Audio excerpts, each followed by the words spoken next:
هذا الكراميل اللي تشتريه من البقالة، تقدر تسوي فيه ألذ وصفة حلا في حياتك بريالين بس. تعالوا أعلمكم الوصفة. واه حلو والله بلعوة.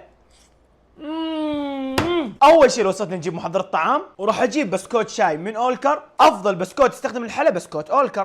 يا حلو يا بسكوت، لا تنسى لايك والفولو، خلنا نوصل 2 مليون في اسرع وقت. وفي محضرة الطعام اللي اخذتها من السيف جاليري اديسون، ميكس ميكس ميكس، وكذا صار جاهز معانا. وبايركس ننزل البسكوت فيه طبقة أولى، وبعد ما شكلنا البسكوت طبقة أولى نجيب إصبع زبدة، وبعد ما ذوبت الزبدة نرشها فوق البسكوت بهذا الشكل، وميكس ميكس. في محضرة الطعام نص كوب من السكر. يا سكر لا تنسى اللايك والفولو، يحلو سكر، خلينا نوصل 2 مليون بسرعة في أسرع وقت. وعلبة كاملة من الزبادي، وكوب حليب، ورشة فانيليا، وعلبة قشطة يا قشطة، وثمان مكعبات جبن كريمي، وملعقتين كبيرة من كريمة اللوتس، وميكس. وننزل الخليط اللي سويناه طبقة ثانية فوق البسكوت بهذا الشكل، وندخلها الفرن تتحمر من فوق على درجة حرارة 180، وكذا صار جاهز معانا. وفي قدر ظرف كامل كريم كراميل، وعلبة حليب مبخر، وملعقة واحدة كريمة لوتس، وميكس. وعلى نار متوسطة، وميكس لين يغلى معانا، ونخليه لين يبرد معانا، ونضيف الخليط الاخير طبقه فوق بهذا الشكل. في الثلاجه ندخله يبرد، وبعد ما الحلا صار بارد معانا طلعته من الثلاجه، نزينه بقطع البلو بيري بهذا الشكل. وهذه النهايه. هذا هو حلا الكراميل اللي اخذته من البقاله بريالين.